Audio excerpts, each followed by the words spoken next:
It's time now for Mr. Keen, tracer of lost persons.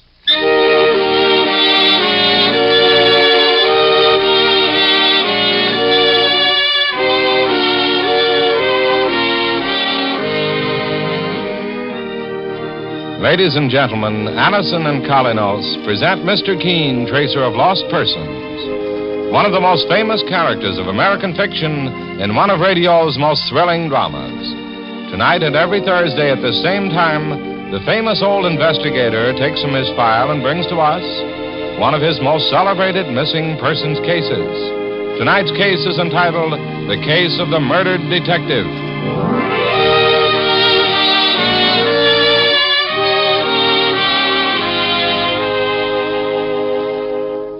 This program comes to you from the makers of Anacin. You probably have occasion at times to take something for headaches, neuritis, or neuralgic pain.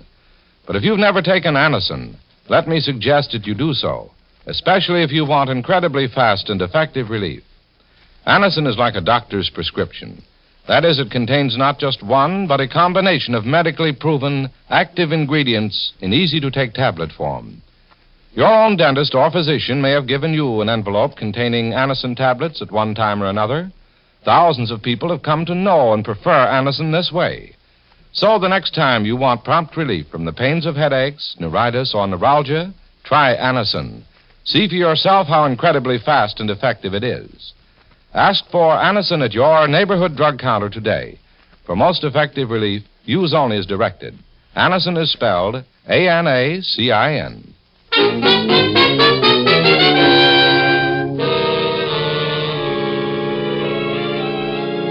Now for Mr. Keen and the case of the murdered detective. Our scene opens in the office which Mr. Keen, the famous investigator, shares with his friend and partner, Mike Clancy. Telephone is ringing at the moment, and as Mike picks up the receiver, he hears a familiar voice at the other end of the wire. Hello. Mr. Keen? Oh, this is his partner, Mike Clancy speaking. Mike, this is Jim Ryan. Oh, Jim, my boy, and how are you? Fine, Mike. Would you put Mr. Keen on the wire, please? It's important. Sure. Just a second.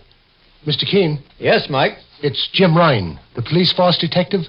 He says it's important. Oh, all right, I'll take it. Hello? Mr. Keen? Yes, Jim. I'm calling from a phone booth in the Hotel Metropole. I'm working on a case, and I thought you might be able to help me out. Glad to do anything I can, Jim. Do you remember a man named Martin Cook? Martin Cook? He's in the real estate business. He was called as a material witness in an embezzlement case 2 years ago. If I remember, you had something to do with breaking that case. Just a moment, Jim. I'll ask Mike Clancy to check through the files. I don't have much time, Mr. Keen. As a matter of fact, I've been trailing Cook for the past 3 hours. Jim Ryan. Knife, Jim. What's the trouble, boss? Hotel Metropole, Mike, quickly.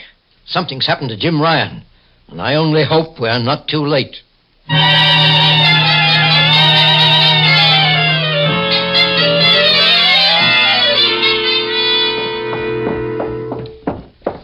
Here are the public telephone booths, Mike. The first one's empty, Mr. Keen. Let's see if the other one... Mike, help me open this door. Wait, there's someone inside, crumpled up against the wall. Here, let's see if we can open this phone booth door. Mike. Saints preserve us. It's Jim Ryan. He's dead. He's got a knife in his back. Sure, and he was one of my old friends in the police force. A better man never lived. I'd like to get my hands on the man... Easy, Mike. Let's keep our heads. We've got work to do. These phone booths are isolated from the rest of the hotel lobby. That's why it wasn't hard for Jim Ryan's killer to strike and get away. Step into the next phone booth, Mike, and put a call through to the police. I will, sir. I'll notify the hotel manager. Then I want to pay a visit to a man named Martin Cook. Martin Cook? Is he the man Jim Ryan was trailing, boss? Yes, Mike. Jim said he was in the real estate business, and I want to find him before he has a chance to plan a getaway.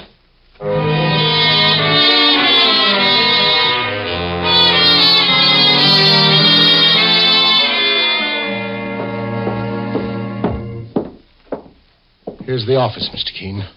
Martin Cook, real estate. keep your gun where you can reach it quickly, Mike. I've got it handy, boss. May I help you? Is Mr. Cook in? Not at the moment. I'm his secretary, Miss Everett. Did you have an appointment with Mr. Cook? No, my name is Keen. This is my partner, Mr. Clancy. Mr. Keen, the famous investigator? Please sit down, sir. Mr. Cook should be here at any moment. Perhaps you better take a look in his office, Mike. Yes, sir. But I assure you that Mr. Cook isn't in, Mr. Keen. I don't doubt your word on that, Miss Everett. However, I'd like my partner to search his office for evidence. Evidence of what? Your employer, Mr. Cook, is under suspicion of murder. Murder? Is that his private office, miss? Yes. I'll show it to you, Mr. Clancy. I'll wait out here, Mike, in case Mr. Cook arrives. Right, sir. This is Mr. Cook's private office, Mr. Clancy. Let's have a look through this desk. Mr. Clancy, who was murdered? Jim Ryan, a police detective. A man with a wife and 3 children dependent on him. Sure, and when we get our hands on the killer, he'll regret it. I'll take these books and these business papers along with me. Miss Everett, whose picture is that on Martin Cook's desk? Mr. Cook's son, Arthur. Oh, he's got himself a family, has he? Only his son. His wife is dead, Mr. Clancy. Mr. Cook. Miss Everett, what's going on in here? This man is an associate of Mr. Keen's, the private investigator. I'll handle it if you don't mind, miss. You're Martin Cook? I am. Just a minute, mister. Mr. Keen? Yes, Mike? Martin Cook came into his office through another door. Oh. Did you find anything? Well, I didn't have much of a chance to look around before he came in, boss. I grabbed these books and papers on general principles just to read them over. Mr. Cook? Yes, Miss Everett, will you leave us alone, please? If there's anything Just see that I'm not disturbed. Very well, Mr. Cook. Mr. Keen, if I recall correctly, we met for a few moments about 2 years ago. That's right, Mr. Cook. It was in regard to an embezzlement case. I remember you helped the district attorney gather evidence to break the case. You were very brave to testify, since your life had been threatened by gangsters. Have you come here to ask me for additional help, Mr. Keen? No. This time, I'm afraid, you're not an innocent witness testifying for the state. You may find yourself a defendant. In what way? Do you know a man named James Ryan? Is he a police detective? Yes. I believe I've heard the name. He's been murdered. Murdered? Oh, no. And at the time, he was making some kind of investigation of you, Mr. Cook. I see. Do you know what he was investigating? Jim Ryan was investigating a theft of charity funds, Mr. Keen. Funds I stole. I see. And what about his murder? You have no farther to go to find your murderer. I killed that police detective. Sure, and he admits it, Mr. Keen. Just a moment, Mike. Mr. Cook, you say you killed Jim Ryan? Yes. When? What difference does it make? Well, what did you do with the gun? I threw it away in the river. Mr. I Keen. must warn you, Mr. Cook, that anything you say can be used against you. But you're under no obligation to talk at this point. Take me away, put me in jail. I've admitted the crime, haven't I? What more do you want? All right, Mike, we'll drive down to headquarters of Mr. Cook and turn him over to the police. Then we'll continue with our investigation. What more is there to investigate? You've solved the crime, haven't you? Not quite, Mr. Cook. I have a feeling there's a great deal more to be discovered, in spite of your so-called confession. Now I want to know who the person is you're trying to shield. No one. No one. I tell you, I did it. Turn me over to the police. Very well, Mr. Cook, come along. But I mean to find out who you're trying to shield.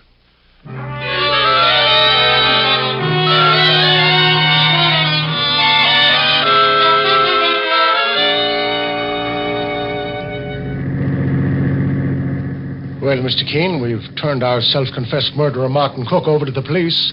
Where do we go from here, sir? To Cook's residence, Mike. I've looked it up in the phone book. Drive to Carroll Street. Yes, sir. Sure, and when he said he threw his gun away, I got the shock of my life. I tricked him into that, Mike. As you know, Jim Ryan was stabbed to death with a knife. I suggested a gun, and Cook took the bait. But why do you think he did that, Mr. Keen? Confessed to a murder he didn't commit. As I told him, in my opinion, he's shielding someone. Well, I heard you tell that to Lieutenant Hale at police headquarters, too, boss, but the lieutenant mentioned another angle to it. Yes, I know, and he may be right. Martin Cook may be a clever psychologist. He might be trying to get us to think he's protecting someone, just to make himself appear an innocent martyr. Cook could have actually committed the murder himself. But according to his account books, the money he collected from them charities is missing, boss. That's why Jim Ryan, the police detective, was trailing him. Yes, Mike, I know. Martin Cook may have stolen the money himself, or it may have been stolen by the person he's trying to shield. We're on our way to Martin Cook's house right now to check on that all-important fact.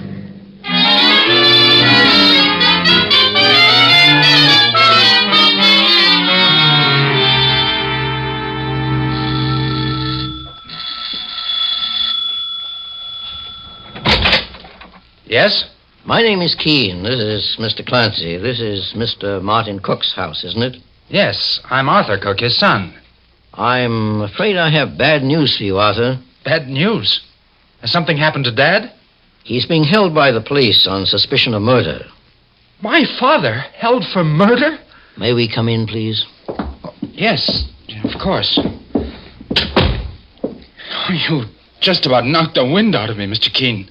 Well, there must be some mistake. My father... He admitted the murder, young fella. Admitted it?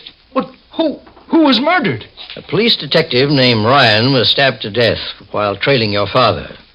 Jim Ryan evidently had gotten information that your father was guilty of stealing certain charity funds that were entrusted to him. No, Dad couldn't have stolen that money. I don't believe it. But he's admitted that, too. I must get hold of a lawyer. Just a moment, Mr. Keen. Hello?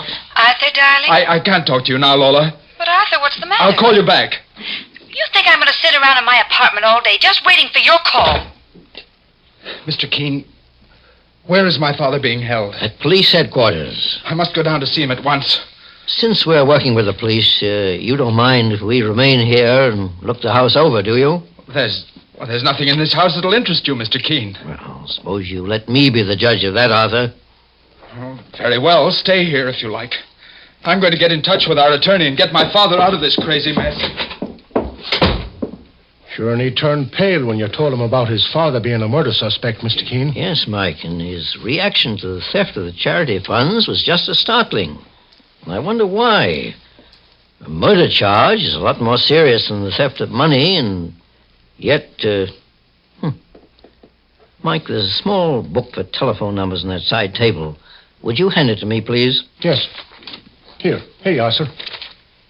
That girl Arthur Cook just spoke to on the phone, he called her Lola. Yes, there's a phone number and address in here for someone named Lola Slade. I think I'll call her.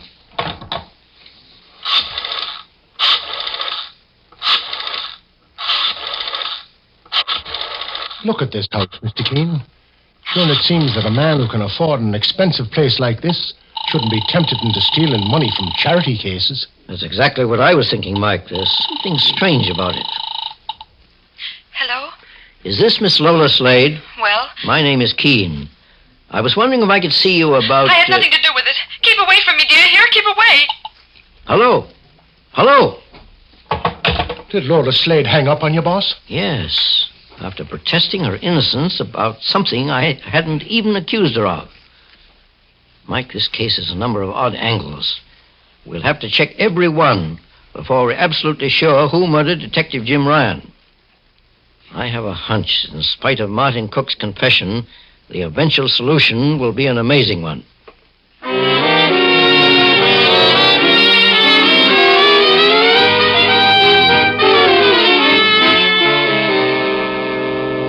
In just a moment, we'll return to Mr. Keen and the case of the murdered detective. Meanwhile, stop tooth decay and unpleasing breath.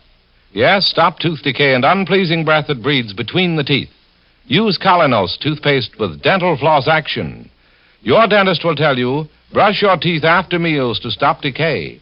Clean those cracks and crevices deep between your teeth to guard against unpleasing breath. Now Colinos gives you dental floss action. That is, sends thousands of active cleansing bubbles to help dislodge bits of food that can cause unpleasing breath. What's more, foamy, refreshing Colinos brightens teeth by removing ordinary yellow surface stains, helps stop tooth decay. Get Colinos toothpaste with dental floss action today.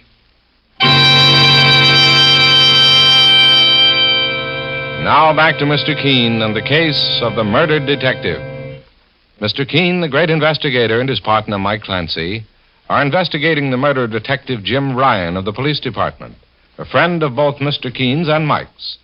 Under suspicion for the killing is Martin Cook, who's confessed to the crime, although Mr. Keen believes he is trying to shield the real culprit. Now, Mike and Mr. Keen arrive at the apartment of Lola Slade, a friend of Martin Cook's son, Arthur. Mr. Keen suspects that she knows a great deal more about the crime than she admits to. And as Mike rings her doorbell...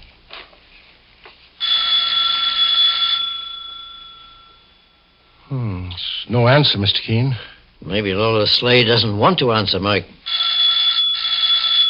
Open this door, I'll force the lock. What do you want? Are you Lola Slade? What about it? My name is Keen. This is my partner, Mike Clancy. I spoke to you on the phone a few minutes ago. Stay out of my apartment. Get your foot out the door. Keep this door open, if you please, lady. Step inside, boss. I'll hold it open with my foot. You've got no right to come in here like this. I'm no criminal. A detective named Jim Ryan has been murdered, Lola. And we're working with the police. We have a right to question all suspects. Suspects?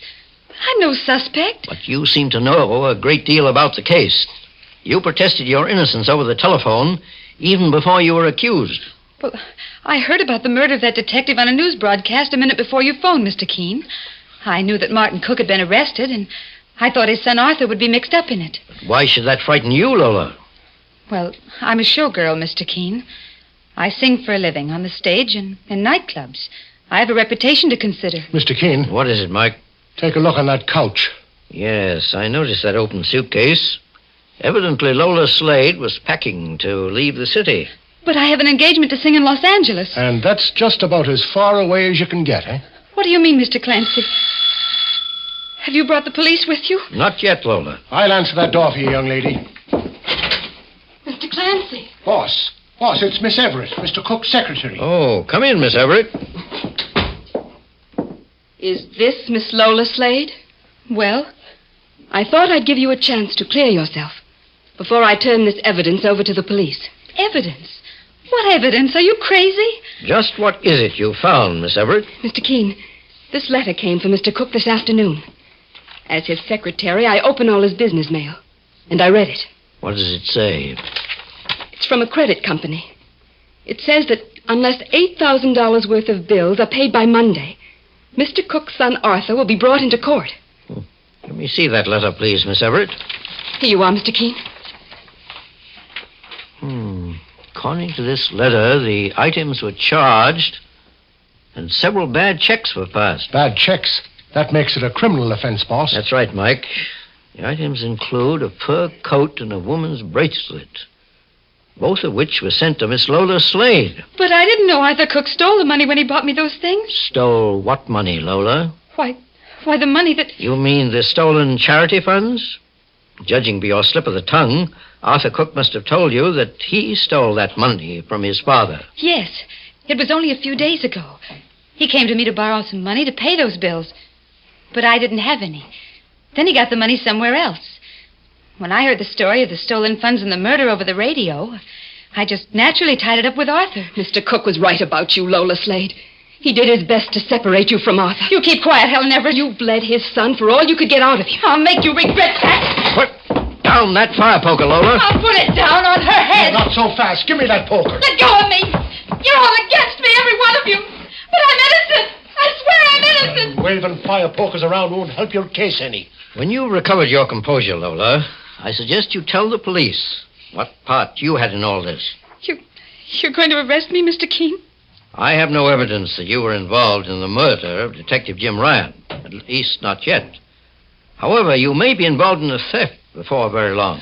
Mr. Keen, I told you I didn't know Arthur Cook stole that money from his father. Miss Everett, just how were the funds stolen? Do you happen to know? Yes, Mr. Keen. They were taken in cash from the safe. The safe in Martin Cook's office? Yes. Mr. Cook reported it as a burglary at first. Well, Detective Jim Ryan must have gotten suspicious, boss, and followed up the case, getting evidence that it was an inside job. I think so, too, Mike. Perhaps we'll have a look at Mr. Cook's safe and see if we can get any information from it. Lola, your attempt to attack Miss Everett is punishable by law. However, perhaps Miss Everett will forget it on the grounds of temperament and fear. I don't want to see her in jail, Mr. Keen. I'll accept an apology. I'm sorry, Miss Everett. I just didn't know what I was doing. I'm ready to go to the police, Mr. Keen, and tell them as much as I know. Very well. We'll escort you to headquarters and then proceed to Mr. Cook's office. And perhaps discover the final information we need as to who murdered Detective Jim Ryan.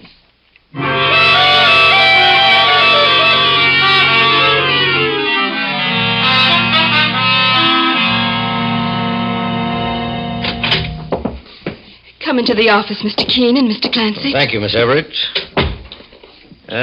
First, I'd like to examine Mr. Cook's safe. The safe is in Mr. Cook's private office. I locked the door when I left before. The key is in my desk here.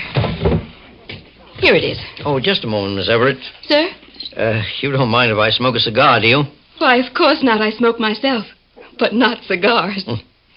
You have a match, Mike? Sure, boss. I have one. Wait a minute. Here's a packet of matches in the desk. May I have them, Miss Everett? Help yourself, Mr. Keen. Thank you. Now, let's proceed to Mr. Cook's private office. That's odd. I know I locked this door when I left, but now it's open. Miss Everett, Mr. Keen. Arthur, what are you doing in your father's office? I managed to get a key from Dad. I came here for evidence. What kind of evidence, Arthur? Evidence that will put me in jail for theft, Mr. Keen, and free my father of a murder charge. You mean you're confessing to the theft of that money your father collected for charity? Yes, Mr. Keen. They wouldn't believe me at police headquarters. They thought I was just trying to shield my father, the way he's been shielding me. But I'm going to prove it to them. Is your father also shielding you for murder, Arthur? No, Mr. Keen. I didn't kill that Detective Jim Ryan. But I'm afraid Dad thinks I did, and he's trying to take the blame for me. He found out I stole that money to make up for some bad checks I handed out. Then he tried to lead Detective Ryan to believe he stole the money.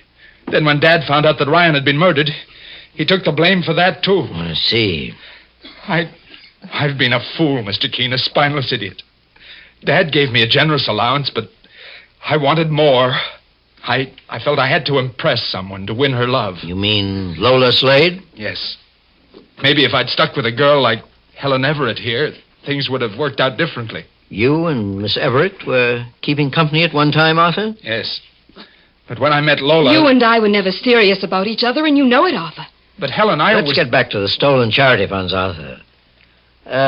What kind of evidence did you expect to find in your father's private office? Well, a letter, maybe, from the credit company, Mr. Keen. They called me a few days ago and said that they were going to contact my father if I didn't make good on those bad checks. Helen Everett's already shown us the letter. However, there may be further evidence in that safe to support your father's innocence. Open the safe for us, Arthur. But I can't open it, Mr. Keen. I don't know the combination. Well, then how did you manage to steal the money, young fella? Well, the safe was wide open when I came into the office that day, Mr. Clancy. Was anyone else here at the time? No, Mr. Keen. I thought it was odd, too. It was only 3 p.m. Well, Dad was evidently out on business, but Helen Everett... I was out to lunch. At 3 p.m?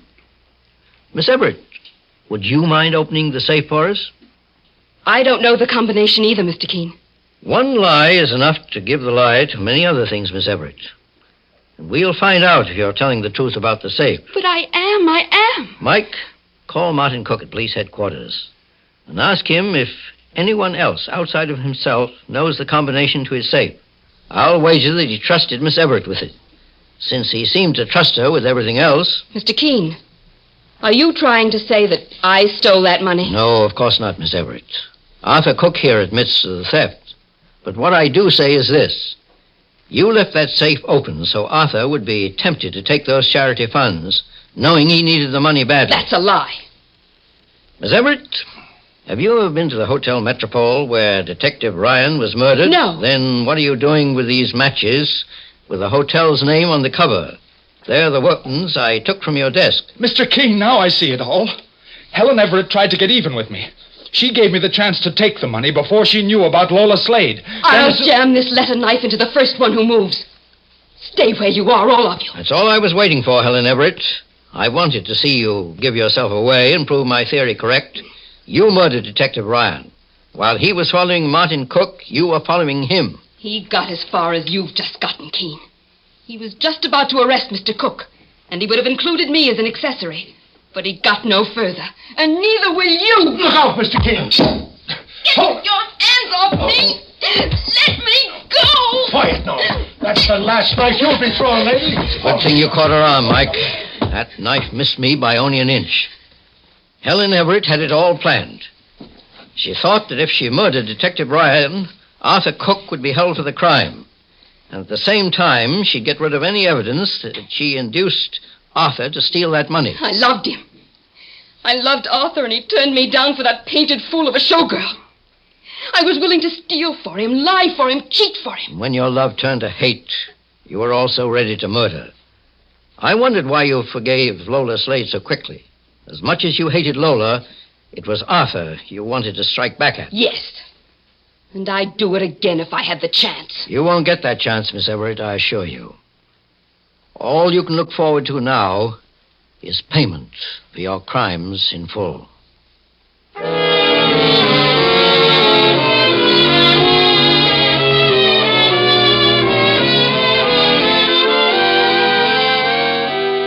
And so Mr. Keen finds the solution to the case of the murdered detective.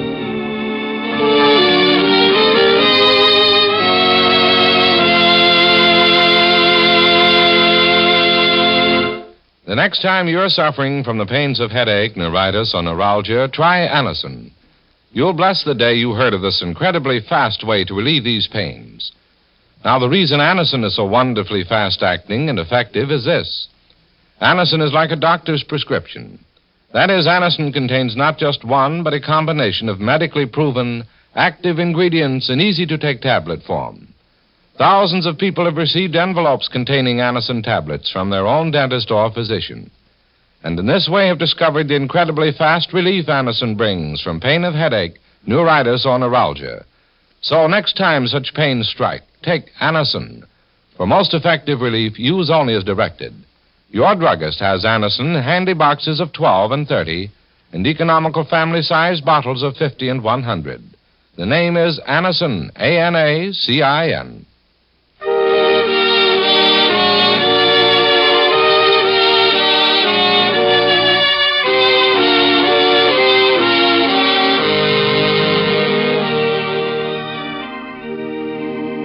Mr. Keen, Tracer of Lost Persons, is based on the novel Mr. Keen. The radio sequel is originated and produced by Frank and Ann Hummert. Dialogue by Lawrence Klee. Bennett Kilpack plays Mr. Keen. It is on the air every Thursday at this time. Don't miss Mr. Keen next Thursday when the kindly old tracer turns to the eccentric millionaire murder case.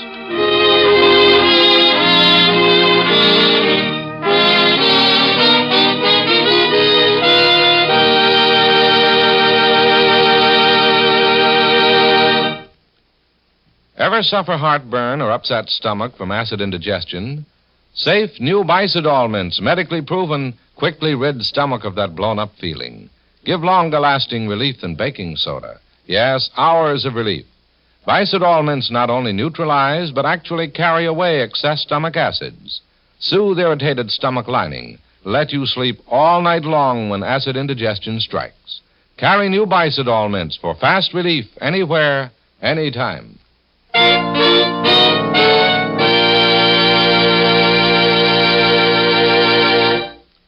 Mr. Keen, Tracer of Lost Persons, will be on the air next Thursday at this same time. This is Larry Elliott saying goodbye for Mr. Keen and the Whitehall Pharmaceutical Company, makers of Anacin and Colinos and many other dependable high-quality drug products. This is CBS, the Columbia Broadcasting System.